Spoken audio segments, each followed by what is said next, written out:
One. Order. Oh, hang on. Where are we? 4:30. Order. Neil Duncan Jordan to move the motion.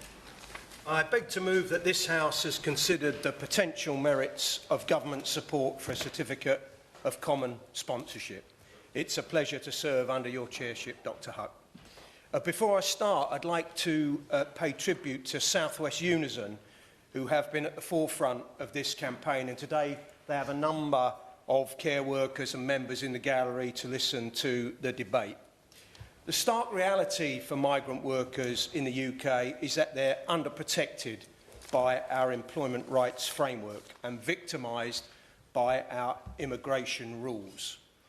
Migrant social care workers are particularly vulnerable to this kind of ill treatment because of the hostile environment in which they find themselves.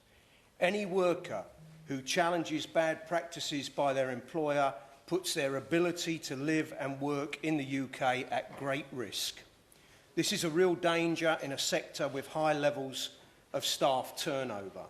It's fragmented and privatised, characterised by many small employers running on very tight profit margins, some of which is extracted from the companies for shareholder dividends. This important debate therefore draws attention to the power employers are given by our visa system.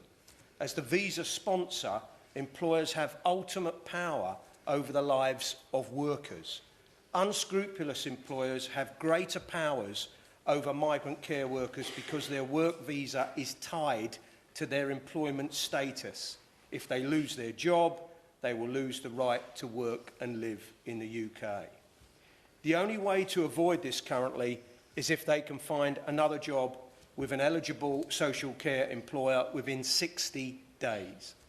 As migrant workers, they are not eligible for any kind of support if they are dismissed, and many employers are well aware of the fear and vulnerability these workers experience and do not hesitate to use threats to secure their compliance.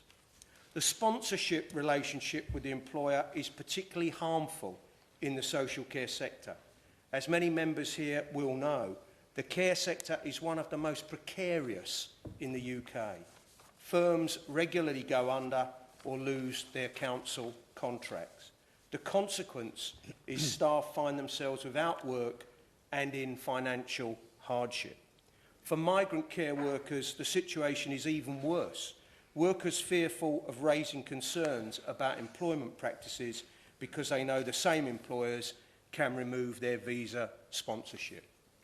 Unscrupulous employers can use the threat of removal to a care worker's home country to victimise migrant workers who whistleblow or complain about their treatment. Workers are not only risking deportation by speaking up or challenging the employer. Many face total financial ruin in their home country because they've sold all they have to come here, and illegal recruitment fees demanded by predatory recruitment agencies are rife in the sector. According to the Work Rights Centre, 1 in 3 on the health and care worker visa said they had to pay a large recruitment fee to secure their sponsorship. The value of fees averaged around £11,000.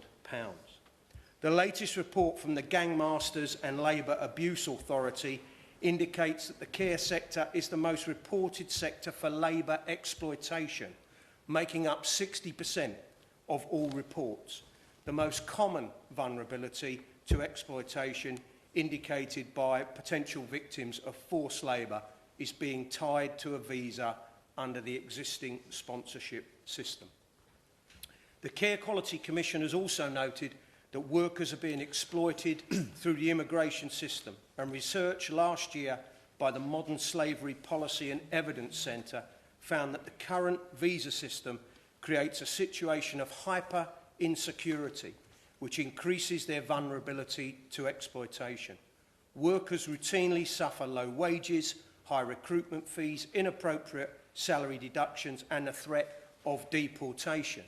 One care worker who wishes to remain nameless said, "We are not treated with dignity at all. Last month I was paid just £1,300 with no explanation as to why my wages had been reduced. Most carers are scared to take their leave for fear of losing shifts, and when you get sick, the company deducts money from your salary. And one of my constituents in Poole, Nicola, explained that many sponsors have failed to meet their promises of providing adequate hours, leaving workers in precarious situations. This not only undermines their rights, but often subjects them to poor working conditions and substandard housing. Some of the stories these workers tell are truly heartbreaking and highlight clear violations of the Modern Slavery Act. For example, many migrant healthcare workers are expected to sign contracts containing draconian clauses. These often include a requirement to pay back recruitment and training costs if they leave their posts within a few years. Workers have effectively been blackmailed into staying because their employers have threatened them with a large debt should they leave. Migrant care staff have also been invoiced for administration costs. One employer billed them for £65 an hour for meeting and greeting them at the airport when they arrived in the UK. Another worrying trend is that workers are being charged fees that the Home Office explicitly forbids being passed on to employees. These include the immigration skills charge that the government requires employers to pay when they agree to sponsor a worker from overseas. Now, government interventions that have taken place thus far to address these issues have failed. In 2023, the then government announced that care providers could only sponsor migrant workers if they were undertaking activities regulated by the CQC. But this failed to recognise that many registered companies were already exploiting workers. A rematching programme in 2024 to help workers find another sponsored role when things went wrong was also symbolic of acting after the problem had arisen, rather than seeking to change the very structure of the system. And stricter licensing requirements and greater sanctions, whilst absolutely welcome, do not address the fundamental power imbalance at the heart of the employee sponsorship system. That is why I hope the government will agree to a review of immigration policies that increase the vulnerability of migrant workers to exploitation and modern slavery. Vital to this is a re-examination of the visa sponsorship relationship with the employer in the social care sector. Moving towards a sector-wide sponsorship scheme run by an independent body with a health and social care focus would enable overseas staff to leave bad employers and find work with better ones. A sector-wide sponsorship means that workers and employers would not incur new costs every time a worker moved jobs. This would alleviate the pressure on the worker and reduce the impetus from some employers to enforce repayment clauses that I've already mentioned. Any visa scheme reform will stand and fall on whether they enable overseas workers to live their life free of exploitation. This requires a fundamental shift in our immigration rules so that the hostile environment is replaced with a rights-based framework where migrant workers are treated with dignity and respect. Will my honourable friend give way? I will. I thank my honourable friend for giving way. Does he agree with me that the appalling situations highlighted by Unison on the circumstances of migrant labour within the social care system emphasise the need for urgent structural reform of our social care system to create a national care service that resolves workforce insecurity alongside the many other problems arising from our social care crisis? I absolutely agree with my honourable friend. The need for urgent social care reform and to bring that back into public ownership is vital, and it's something that I will continue to press the government to do as a matter of... I will. I can see it's on his last paragraph. So Getting quick. Can I apologise to you and the chair? I'm chairing another meeting next door. I'll have to leave. One of the reasons I wanted to intervene is that he mentioned when companies go out of business. I had that in my constituency, Southern Cross. and there was a range of Filipino workers then who were then bereft, isolated, no income, and then having to return home because of the visa situation. In the government's employment rights bill that's coming before the House, the fair pay agreement within the social care sector will be the first element of introducing sectoral collective pay bargaining once again, and the proposal for a fair pay agency. That agency could take on the role of monitoring this sector as well as administering an overall sectoral visa process that could be fairer, but also regulated. Yeah, I thank my honourable friend for that intervention. I think we do need to consider how to address this in a practical way, and that might be one of those options. Making sure that we've got a common certificate of sponsorship is not only the right thing to do, Dr. HoC, but it also is absolutely crucial to raising standards in the sector. Overseas workers are playing a vital role in keeping that sector running. They deserve better protections and treatment, and I hope the government will therefore see the merit of introducing a certificate of common sponsorship. Hear, hear. Can I remind members to stand and then we will work out how much time everyone gets. Sarah Russell. Thank you very much. It's a pleasure to serve under your chairwomanship. And thank you to the member for Poole, my friend, for bringing this debate.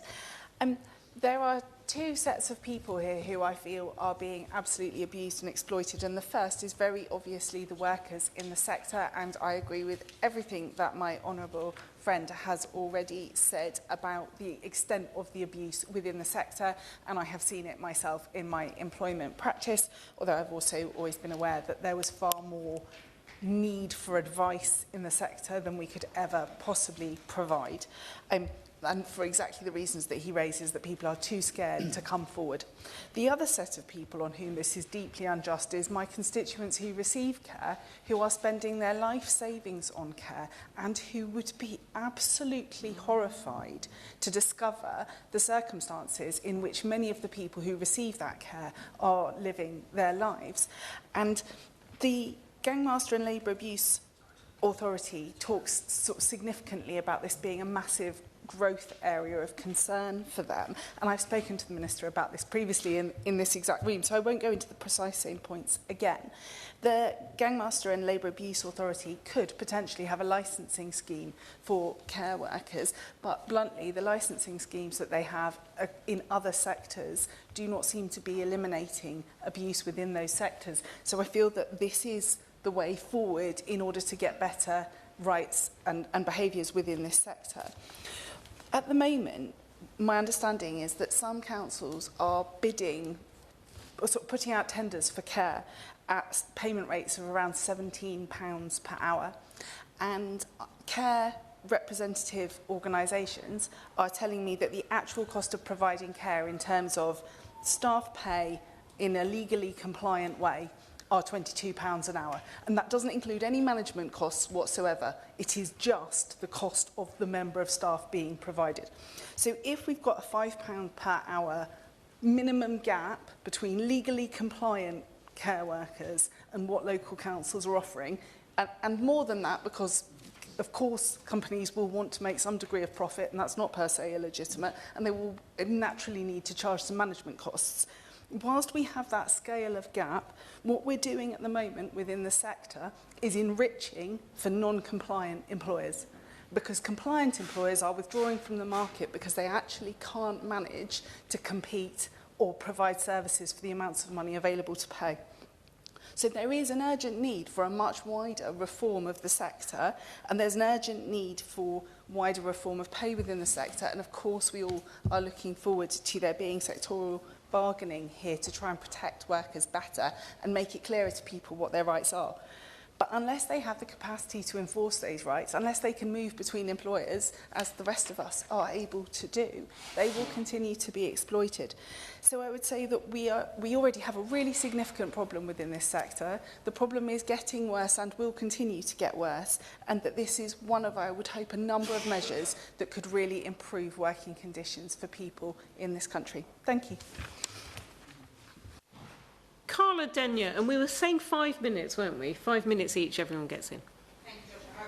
I'm delighted to serve under your chairship again, and I want to say a big thank you to the Honourable Member for Poole for securing this very important debate. Having worked on this exact issue with him before, I know we share our commitment to securing a fair solution for the workers affected by these current rules. As the Honourable Member for Poole outlined, the situation for people on health and care worker visas is uniquely difficult. The way that that visa currently works, employees are put in an incredibly and intolerably vulnerable position. If they lose their job, they lose their right to live and work in the UK unless they find an eligible alternative employer within 60 days. A survey conducted by the Work Rights Centre found that only 5% of those who tried to do so were successful within that time frame. This can be made even more difficult in cases where, as Unison reports, employers have withheld references for employees trying to change jobs. So we can see that it's really difficult for those workers to change employers. And what does that mean? It means that employers hold significant power over their employees' right to live and work here. Their lives are effectively under control of the employers. This can be disastrous, as it's been found that many employers wield that power to make unfair demands on their workers. There have been reports of unreasonable demands made under either implicit or sometimes even explicit threat of revoking sponsorship. Now, employers do not have the right to deport people, yet that is what they are threatening to do. The Royal College of Nurses has told us about a member who was asked to work on days in which she was not contracted to do so, tried to refuse, and was told in reply by her employer, "We sponsor you." A clear threat intended to intimidate them into compliance with work outside of their contract.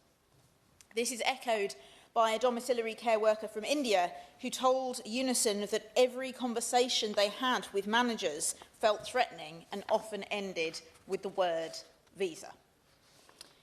The RCN has also reported threatening tactics being used to get employees to sign new, more restrictive contracts, including, shockingly, being given just 30 minutes to sign before having their sponsorship revoked. Care worker Divya told Citizens Advice that she hadn't been paid in 2 months, while her British colleagues had been paid as normal. She was falling behind on bills, and having contacted her employer once about this, was understandably scared to follow up in fear that she would be dismissed. She said, I quote, "I feel like we're being treated as slaves." There are other horrific examples, such as being given unsuitable and overpriced housing, or finding out that, in fact, the workers do not even have the work they were promised when they arrive. Citizens Advice reports that a whole quarter of migrant care workers they spoke to were given no work when they arrived in the UK, and 1 in 8 contracts were changed on arrival. It's blatantly clear that this is completely unacceptable. The government has acknowledged the harm of these rogue employers and has taken actions around increasing sanctions for the breach of rules. However, as the Honourable Member for Poole has pointed out, these measures do not do enough to address the toxic power imbalance which arises when so much of an employee's life is in the hands of a single employer. In short, they do not prevent this injustice. That's the absolute crux of this issue and must be addressed. A certificate of common sponsorship would change that. It would mean that an employee's sponsorship would not be chained to a single employer. It breaks that exclusive link which is so often exploited. So I strongly urge the government to consider this as a solution. We've already had helpful suggestions for how it might work, so that we can empower migrant care workers to demand their fair conditions as they so rightly deserve. Thank you. Witherden. Thank you. It's a pleasure to serve under your chairship, Dr HoC. I congratulate my honourable friend, the Member for Poole, on securing this crucial debate today. Migrant workers are vital to the UK's economy and society. They make up over 1/5 of our workforce, supporting essential industries such as hospitality and social care. Just last week, I had the privilege of meeting with representatives from Focus on Labour Exploitation, the Latin American Women's Rights Service, the South East and East Asian Women's Association, and the Refugee Workers Cultural Association. They voiced serious concerns about the current visa rules that tie many migrant workers to a single employer, leaving them vulnerable to exploitation. The existing legislation not only creates grey areas that allow employers to pay unlivable wages, deny sick pay and encourage abuse in the workplace, but it also strips employees of the agency to challenge these conditions. Many are trapped in a vicious cycle, scared to talk out due to fear of arrest, immigration detention or deportation, and no means to move to a safer employer. I fully support our government's commitment to reducing visa and immigration abuse, and empowering workers to report exploitation safely plays a crucial role in this. The introduction of a certificate of common sponsorship would enable migrant workers to change employers freely without facing the burden of additional immigration fees, the risk of being unemployed within the 60-day period, or jeopardising their visa status.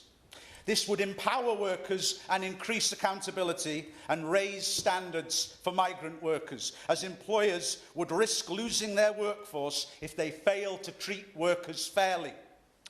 Such measures will redress the power imbalance between workers and sponsors, giving workers the flexibility to escape exploitative situations and access their rights without fear.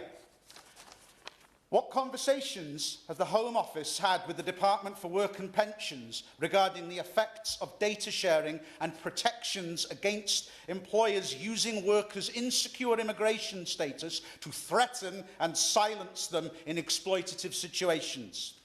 The UK's reliance on migrant workers cannot be overstated. All workers' contributions must be valued and protected. Diolch yn fawr. Jim Shannon. Thank you, Madam Chair. A real pleasure to serve under your chairship. Also, can I thank the Honourable Gentleman for setting the scene so very well. I want to, while supporting the Honourable Gentleman, which is the reason why I'm here, number one, but secondly, I want to perhaps look at what the benefits could be if the legislative change that the Honourable Gentleman is seeking to arrive at, and through the Minister we'll see if that can be achieved. And if we can do that, then we can move it forward. So I know of many firms in my constituency of Strangford who have seasonal workers and must complete much paperwork and they go through various loopholes to secure their workers when they simply cannot source labour at home. So there is a purpose in this, a very clear purpose, and one which can be beneficial for us all. The fact that you can apply for this annually in advance and rather have to wait some 3 months in advance is difficult logistically for firms. And I believe the consideration for the certificate of common sponsorship to be extended could and should be considered. So I look forward to the Minister very much for, hopefully, wishfully perhaps maybe, in relation to what the Honourable Gentleman has asked for, and I think it's a very positive debate. Seasonal workers are needed quickly, and an easier and more streamlined way to access sponsorship and to be gainfully employed and to be able to move through employment. And this is why I supported the Honourable Member in his call for a reform of the Tier 2 visa system and the introduction of a certificate of common sponsorship. It is needed greatly within my own constituency of Strangford and indeed other rural constituencies as well who need seasonal help and need an easier and more cost-effective system to navigate. For many it's bureaucratic, red-taped, and we need to ensure that that's not the case. This proposed change would allow migrant healthcare workers, as an example, to switch employers within the sector without putting their visa status at risk, providing greater job security, better protection from exploitation, which all of the members who have spoken have referred to. And this is something which I am sure that the Minister truly desires to take place. And I do with great interest to hear the comments from the Minister on how we can improve and how we can streamline this process and even more for even more people. I also look forward to the Shadow Ministers and from the Liberal Democrats and from the Conservative for their contribution as well. The fact is, Madam Chair, these people are not coming to claim benefits, but are coming to work. And I think sometimes we should focus upon the clear positive contributions that they can make. Often, excuse me, in the industries that we cannot find and supply our own workers. I know a number of agri-food businesses who spend a great deal of their resources in filling out visa applications. Excuse me, just one moment. To be clear, I believe in the visa system. I understand the visa system. I know why it's there, and I support it as it is. But I believe also in checks and balances. But I also believe that there should be the ability to offer protection for workers through the sectors that are crying out for the help. And this is why I'm happy to support the honourable member in this cause for this simple, it's a very simple change. It's a very direct change. It's one that can make all the difference. And I would highlight the fact that we have still to get, and I make this plea to the Minister, still to get the fishing crew visa situation sorted out yet, and this too must be done. I make this plea to the Minister specifically.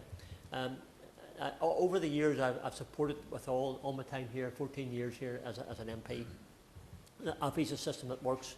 Unfortunately, the last government, I'm not being disrespectful, but just being honest, put the threshold up to such a level that meant that those who applied for visas and the fishing boats who would employ these people were unable to meet the threshold. Now, Minister, if you're happy to do this, and I hope you will be, could I ask maybe you would meet myself and some of the fishing organisations to discuss how we can better have a threshold that the fishing boat owners can cover, and which gives a living and good wage to those people who come across. I make the Northern Ireland Fish Producers Organisation has been keen to find a way forward. So would the Minister agree to a meeting with the fishing sector and myself to discuss these matters? I close with this. I know the Minister has a desire to facilitate those who wish to come to work and to add to our economy and community, and they do, and they're very positive on what their contribution should be. But I do believe that this approach is one which could safely be taken to allow both sponsors and indeed workers a cost-effective and streamlined approach. Thank you very much. And final backbencher, Jane Kirkham. Thank you, Dr Huck. I thank the Honourable Member for Poole for securing a debate on this issue. We both attended Unison's Lobby of Parliament last year and met with migrant health and social care workers on these Tier 2 visas. And some of the employment practices they'd been subject to were appalling. And I can completely understand their push for a certificate of common sponsorship. As has been highlighted by other members, current rules tying a worker to a single employer create a relationship of dependency and a highly unequal power dynamic. Many health and social care workers on sponsorship visas are afraid to raise concerns about their employment and living conditions for fear of losing their employer's sponsorship and being returned to their home country. Often these workers are in a financially precarious situation which increases their dependency. Some have been charged by their employer for job induction, travel or training costs. Some have their families with them as well. In some cases, workers receive a salary below minimum wage to make up the cost of their flights or their training. A concern repeatedly raised with me by healthcare workers on sponsorship visas in my constituency relates to shift patterns and hours. One constituent described starting work at 5 a.m. and returning home at 10 p.m, only to have worked less than 5 hours due to the nature of his shifts, which he found financially and emotionally draining. I've had women sitting at bus stops and on benches all day in Cornish villages between their shifts because the shift pattern has been so difficult to accommodate. Another constituent has described employers threatening their staff against taking days off and the expectation that migrant workers would always have to work bank holidays like Christmas Day. Unison have reported workers doing 19-hour shifts with no breaks. And the council in my area have revoked contracts with some providers for these reasons. Even in circumstances where workers aren't facing poor employment or living conditions, care is still one of the most precarious sectors in the UK and in Cornwall, where firms regularly go under or have their licences revoked. Healthcare workers who came to the UK on sponsorship visas then only have 60 days to find another job with an eligible social care employer or leave the country. This short timescale creates stress, uncertainty and financial hardship, which one of my constituents experienced when their sponsoring company's licence was revoked. We have had some of the workers in my constituency have gone on to work for the NHS, but then having the visas transferred has been incredibly difficult and stressful, even with a big employer like this. a certificate of common sponsorship that was sector-wide, maybe including health and social care and the NHS, rather than linked to a single employer, would go a long way towards addressing the issues that we've all mentioned. It would prevent employers using the threat to withdraw sponsorship as a means of keeping these migrant workers in poor living and working conditions, and it would improve job security and financial stability for those workers. This in turn would help retain those desperately needed skilled professionals in the care sector. Okay, we now come to the first of our front benchers for the Liberal Democrats, Lisa Smart. Thank you very much, Dr Hook, and it really is a pleasure to have you in the chair. I want to thank and congratulate the Honourable Member for Poole for securing this debate, and he laid out some of the problems with the current system so very clearly at the start of our time together. The Liberal Democrats are clear in our commitment to reforming the UK's work visa system. We believe in creating a system that supports our country and our economy while ensuring that everyone is treated with dignity and respect. It should be fairer, it should be more humane, and it must allow us to attract and retain the workers we need. A critical problem with the current system is the exploitation of migrant workers who are often trapped in vulnerable working conditions, particularly prevalent in the social care sector. The Liberal Democrats have a comprehensive plan to address this exploitation. We would establish a single enforcement body to combat modern slavery and worker exploitation, a measure the previous government had long promised but failed to deliver. This body would ensure that all workers, regardless of the terms of employment, are protected from abuse and treated fairly.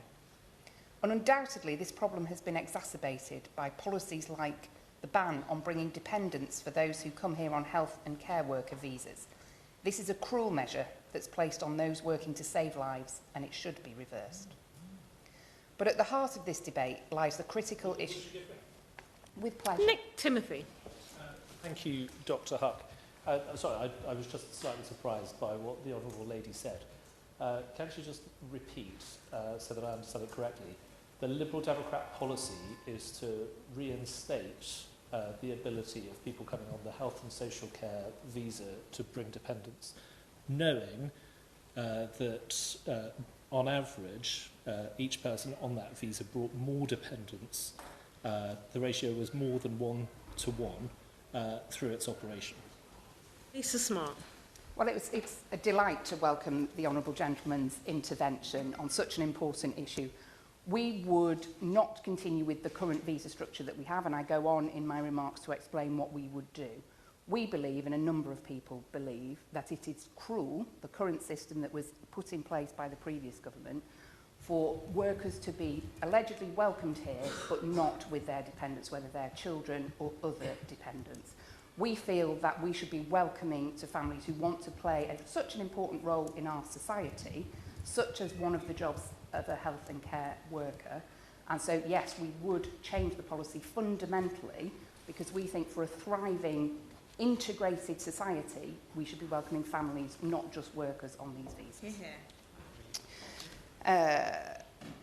We should not forget the extraordinary sacrifices NHS nurses, doctors and care staff have made and continue to make. I see it for myself, Dr Hook, at Stepping Hill Hospital in Hazel Grove, at some of our nursing homes and care homes like the Cherry Tree in Romilly, or some of those domiciliary care workers who go into the homes of some of our most vulnerable neighbours, giving them the care that they need. These workers face immense pressure in the face of record waiting times and really difficult, draining roles, and the Liberal Democrats have consistently called for better support for these vital workers, including those who come from overseas. We would exempt NHS and care staff from the annual £1,000 immigration skills charge to recognise the invaluable contributions they bring. We should be valuing and cherishing our health and care workers, and the government should, as I've said before, reverse the ban on these visa holders bringing their dependents with them, because this is a policy that is needlessly separating families and discouraging talented individuals from coming to the UK. If the previous government had really valued care workers as the skilled professionals that they are, it would not have needed to rely so heavily on overseas recruitment. That is why we Lib Dems propose the introduction of a carer's minimum wage, which would make it easier to recruit and retain domestic workers in this vital sector. While the introduction of a certificate of common sponsorship may address some issues, We believe the root of the problem lies in our flawed visa system. We Lib Dems are clear. We can and we should have a fair and compassionate visa system that protects workers from overseas, but this cannot be achieved by tinkering around the edges. Ultimately, the UK needs a flexible, merit-based system for work visas, allowing the government to work closely with each sector to ensure that those skilled workers, will fill the gaps in skills in the UK economy. This includes abandoning the arbitrary salary threshold for skilled worker visas dreamed up by the previous government, which not only drives skilled workers away, but also deepens existing workforce shortages, especially in the health and social care sectors. A merit-based system would recognise the unique needs of different industries and the vital contributions made by workers at all levels of the economy. For example, many roles in social care and the NHS are essential, but do not meet the current salary thresholds, leaving critical positions unfilled. By focusing on skills rather than arbitrary financial benchmarks, we can build a system that not only attracts talent, but also encourages long-term retention, allowing workers to build lives and contribute meaningfully to our and their local communities. The Liberal Democrats share the goal of creating a visa system that prevents exploitation and fills workforce gaps, but this needs to be done through comprehensive reforms rather than simple, limited measures. A truly effective system must be compassionate, adaptable, and designed to meet the needs of workers, as well as our economy. By focusing on systematic change, we can build a visa system that not only protects workers from exploitation, but also ensures that critical workforce gaps are filled in a sustainable way. And for the Conservative, Shadow Minister Katie Lamb. Thank you, Dr Huck. It is a pleasure to serve under your chairship. And thank you also to the Honourable Member for Poole for securing this important debate. We are all deeply grateful to our doctors, nurses and care workers. They, of course, do rewarding jobs, but their roles can be difficult and gruelling too. And it is true that currently many people in that workforce are not British, but have come to this country to do that work. We must thank them for helping keep us and our families healthy and cared for. But it is our role here in Westminster to look at the whole picture, informed but not led by individual cases. And there is a wider question to address. As my right honourable friend, the member for North West Essex, has said, the public has consistently asked successive governments to lower migration, and successive governments did not deliver. Migration has been far too high for decades and remains so. This is relevant today because the volumes for the health and social care visa are eye-watering. Since 2021, more people have come to this country under the health and social care route than live in the city of Manchester.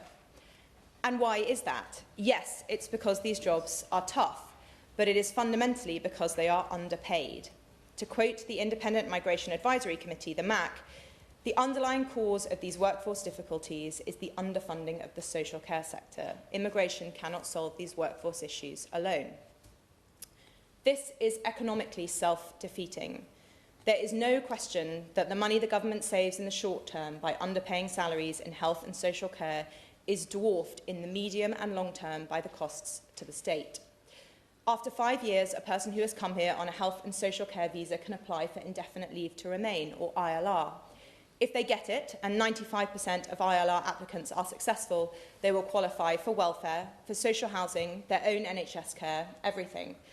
And all of that costs money, far more money than those on these sorts of salaries will ever pay in tax, and far more than they are saving the state in their artificially low wages. This cannot go on.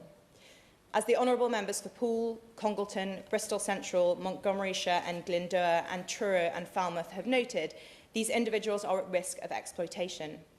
This is a result of the poor pay and conditions across the sector, which have been allowed to endure through bringing in workers from abroad who are willing to accept them as the price of coming here.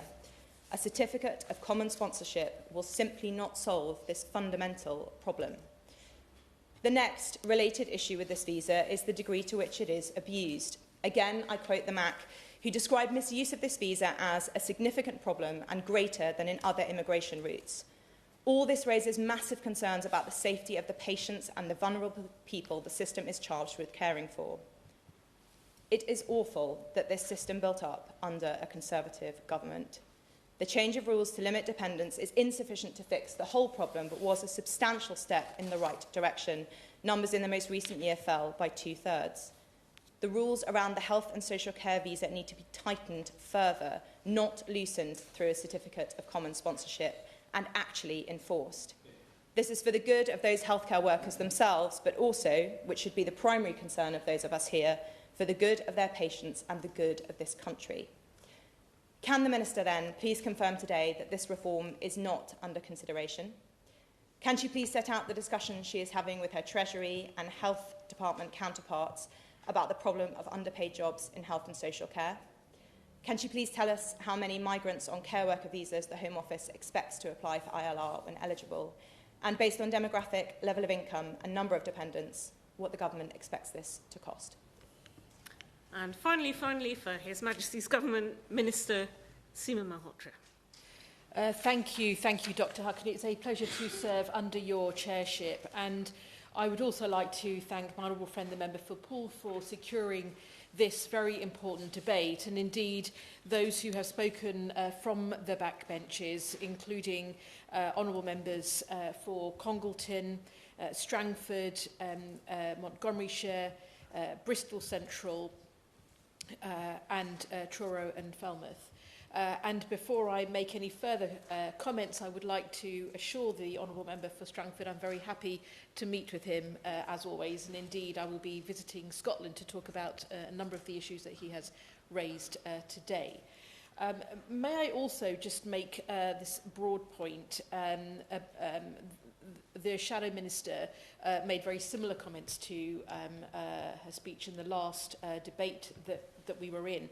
I think we can all agree that the immigration system needs to be fair, it needs to be controlled, and it needs to be managed, and much better managed than the chaos that we inherited. A number of issues in terms of the design of the health and care visa system actually contributing to quite a lot of the issues that we see today. And I do think it is important that is understood and acknowledged in this debate.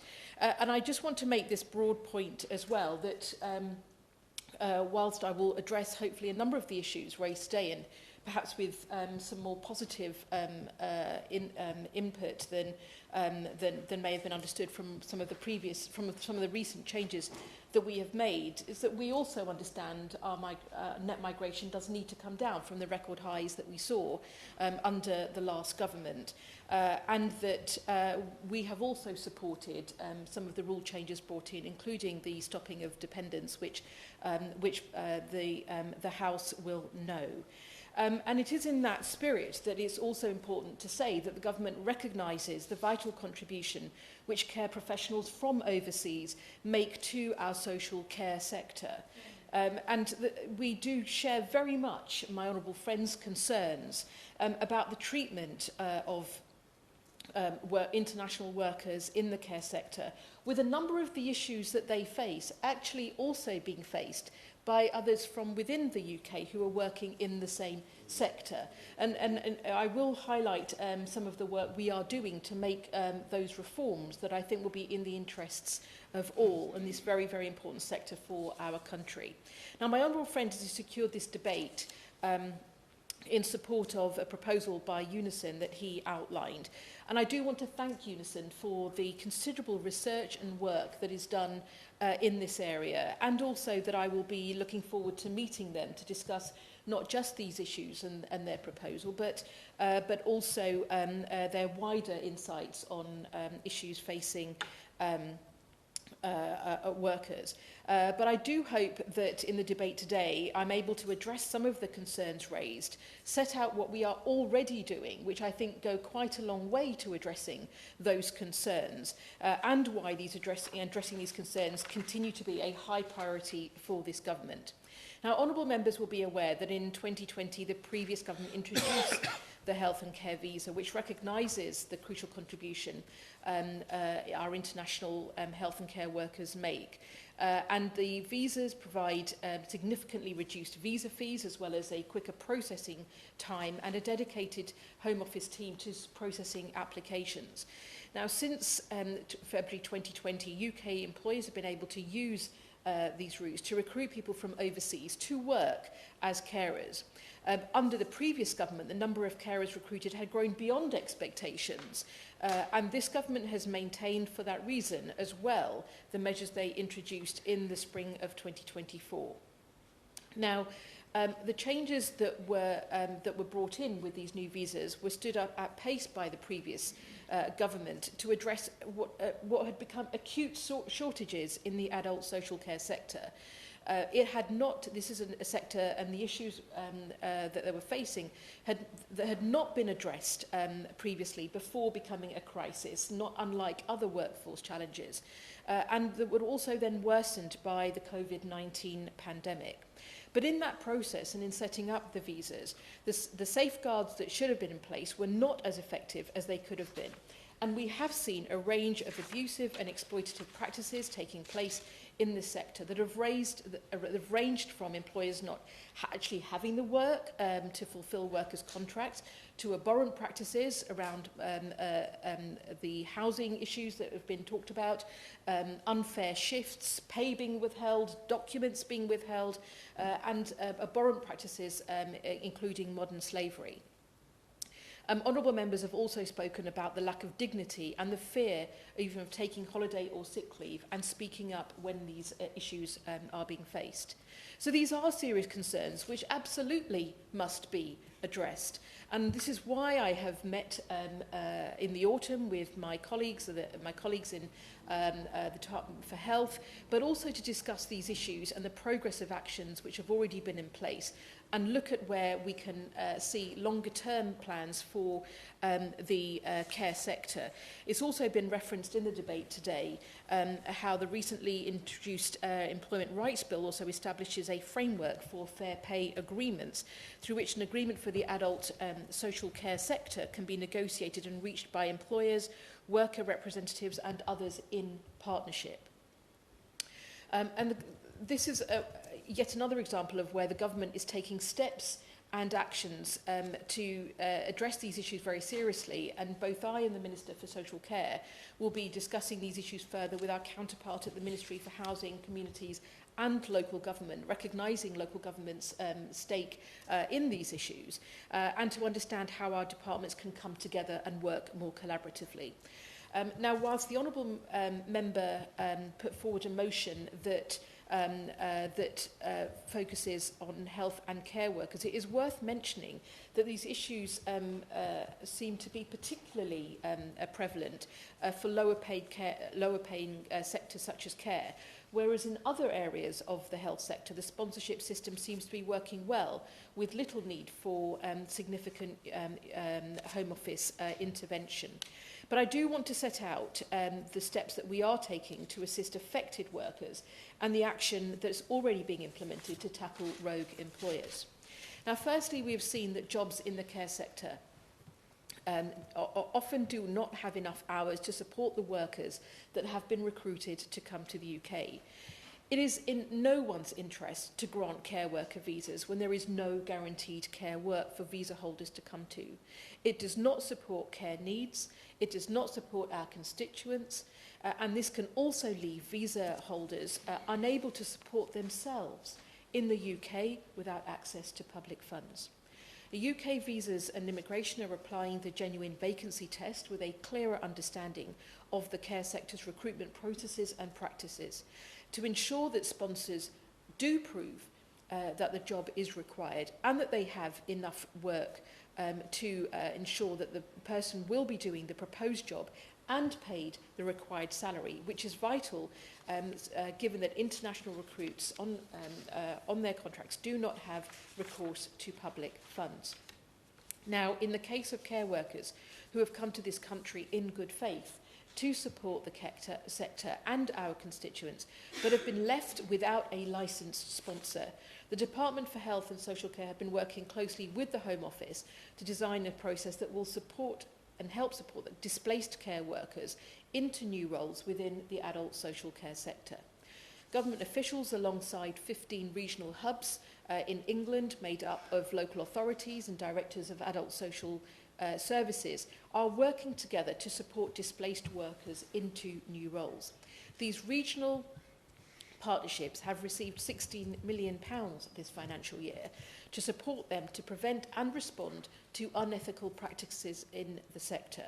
This includes funding support for international recruits to understand their rights and establishing operational processes with regional partnerships to support individuals to switch employers and to remain working in the care sector in which they have been impacted when, for example, their sponsor's licence has been revoked. We need to build on the progress that has already been made. And it is important to note that as part of this process, workers in adult social care roles receive a bespoke letter direct to them from the Home Office which notifies them if their sponsor's licence has been revoked and gives them direction and the contacts to be in contact with their regional partnership hub if they want to secure new employment and new sponsorship. This letter is sent before the visa cancellation process starts and is designed to give workers in adult social care time to access assistance. I am keen to see this process be made quicker, and I will be working with ministerial colleagues to make sure that this is the case and that this process is as effective as it can be. Where a worker believes that they are being exploited but their sponsor is not yet subject to Home Office compliance action, the government would encourage them to also come forward to regional hubs. Whilst this service is primarily for care workers whose employer's sponsor licence has been revoked, we would expect support to also be offered to other care workers who approach those hubs. I also understand that some workers will be fearful and I would wish to encourage them and send this message to them to come forward to report their experiences and secure help. And for care workers specifically, the Home Office will waive priority service fees for applications supported by regional hubs. Those who have come to the UK legitimately to support our care sector should be given the best opportunity to do so and be treated with fairness and with respect. That's why the government is also stepping up action against rogue employers. This government has made very clear our intention to crack down on those employers who are abusing the immigration system and will prevent them from sponsoring overseas workers. This will benefit all workers across our points-based system. I want to turn specifically to this issue also as well of employers passing on sponsorship costs to their workers, as has been raised by a number of honourable members. It is an outrageous practice, and it has always been the intention that those benefiting from the recruitment of overseas workers should bear the costs of that sponsorship, and the government believes this to be typical of most employers, most good employers. There are, however, a small number of employers who have sought to load their sponsorship costs upon lower paid international workers. This must be stopped, and I am pleased to confirm that the Home Office has implemented policy changes to address this practice by skilled worker sponsors, which includes the health and care sector. These sponsors are now prevented from passing on the costs of acquiring a sponsor licence or of assigning the certificate of sponsorship or any associated administrative and legal costs with having and using a licence. It is our intention to go further and implement this more broadly across all sponsored work routes. As we also set out before Christmas, the government intends to go further and ban any employer who flouts employment laws from engaging with the immigration system. Visa and employment laws will be brought into closer alignment. Our sponsorship system will also reflect measures being driven and delivered by our Employment Rights Bill, which is currently going through Parliament. The Home Office will ensure that new protections set out in the bill and the work of the flagship Fair Work Agency are integrated into the sponsorship framework, strengthening the existing measures designed to prevent the mistreatment and exploitation of sponsored workers. While a key objective of the sponsorship system is to ensure that international workers are protected against modern slavery and other labour abuses, this government recognises that the requirement to be sponsored and the reliance a worker has on their sponsor can, in some circumstances, make it more difficult for sponsored workers to change their employer.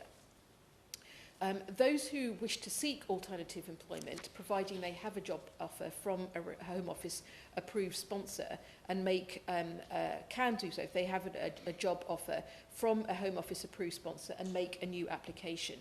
They are able to do this at any time and do not need to wait until their sponsor is no longer able to employ them. Individuals do have different options depending on their circumstances and can seek advice from an accredited immigration advisor. If a sponsored worker, a care worker, has lost their job because the sponsor's licence has been revoked, again, they should contact their regional support hub for assistance as people who have been the victim of exploitation. The most important thing for these individuals also is that they are supported to use the process and are able to make an application which will enable them to regularise their stay. Anything short of this risks leaving these individuals in a more vulnerable position, and we want to do everything we can to make sure that that is prevented. Just to finally say that we are deeply concerned of reports of unethical practices relating to international recruits within the care sector. That's why we're taking decisive steps to address this, and why Visas and Immigration continue to investigate and take action alongside partners where evidence of abuse is found, engaging with the Gangmasters, Labour Abuse Authority and other relevant agencies to hold employers to account, and working with the Department for Health and Social Care to support impacted workers.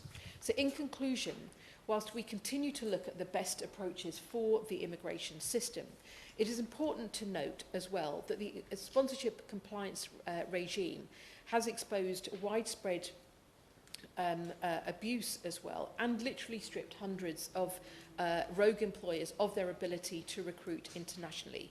The system is also therefore key to ensuring that, that future workers receive the pay and the conditions promised when they applied for their visa.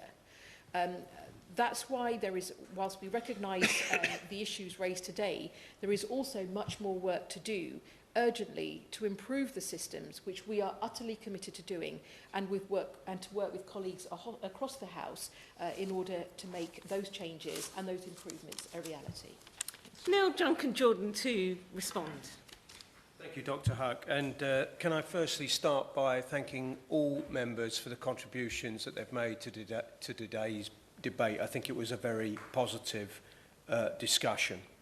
I also welcome the Minister's contribution and acknowledge her understanding of the exploitation that's taking place in the sector today, and her willingness to try and address that through the measures that have already been taken and measures in the future. However, I would just say this, that the regional support hubs, given the evidence that we've heard, when only 5% of people losing their sponsorship are able to gain another role within the 60-day period, is proof enough that the system is not yet working adequately. So even though I acknowledge that there's efforts to be made, it doesn't really address the problem that migrant workers are facing, in that they're in vulnerable positions, they're in precarious employment, and when that is threatened and taken away, it is very difficult to find another sponsor. And I think that's something I'd like the Minister to take on board further. Finally, I'd make this point. My personal view is that strong trade unions are the key to exercising rights at work, and migrants should be represented in a union, in my view, in their workplace. But we also need a sympathetic legal underpinning that helps individuals and workers generally to exercise those rights. And I'm hoping that the Employment Rights Bill that you mentioned and other legislation that's being proposed will do that. I am hopeful ultimately that the government will see the economic and social benefit of introducing a certificate of common sponsorship. The question is that this House has considered the potential merits of government support for a certificate of common sponsorship. As many as are of that opinion say aye. Of the contrary, no. I think the ayes have it. I think the ayes have it. Order, order. Sitting adjourned.